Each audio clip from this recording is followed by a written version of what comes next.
जय श्री राम।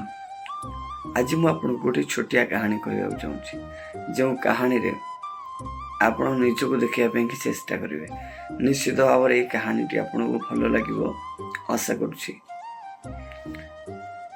ए कहानी प्रथम आरंभ होउची गोटे छोट पिला ठारू जे कि ता माँ बापांकर बहुत गेला ताकू छोट बेलू केबे भी असुविधा कौन से प्रकार ता बापा माँ देखा देना।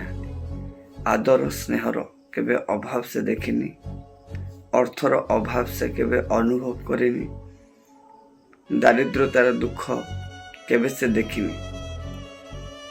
तथापि कोठी ना कोठी से जीवन रे दुख अनुभव करे, किंतु बड़ ही से दुख भोगुवा माँ बापांकर दुख को न बुझी पारी तार वर्तमान खुशी और भविष्य से बापा माँ ठू दूरे जाए।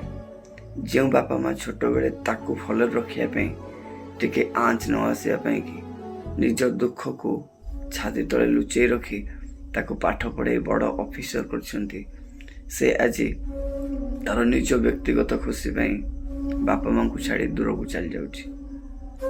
वास्तव में कौन यह गोटे पुओ किंबा झील पक्षर करवा ठीक थिला।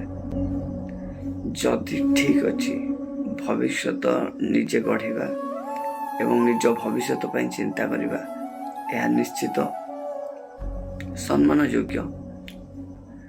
किंतु जेतेबेले आमे छोटरू बड़ होइछंती से माँ बापा को छाड़ी निजर व्यक्तिगत स्वार्थ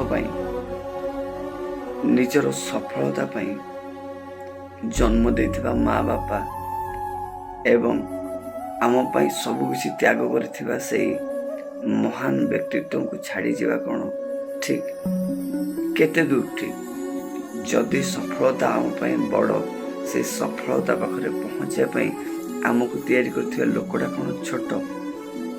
वास्तव में ठीक से या नुहे, किंतु कहानी तो एमिति आउ ये कहानीर वास्तवता हेउची आजिर दुनिया। जेतेबेले माँ बापा पिला को छोटरू बड़ करिथांती पिला माने सेतेबेले किछि जानि पारंती। बड़ हैला परे से पिला दिन सेमानकर मने न थाए। सेमाने निज स्वार्थ रे माँ बापा को पादरे आड़ी गोईठा मारी चली जाती, किंतु सेमाने अनुताप आ पश्चाताप करती जेतेबेले माँ बापा पाखरे न थांती। यही कहानी आमको गोटे छोटिया शिक्षा देउची जे वर्तमान को आमे गुरुत्व देवा सहित आम पाखरे जो मूल्यवान उपहार भगवान देइचंती से माँ बापांकर जत्न एवं सेमानकर सेवा आउ सम्मान करिबा दरकार।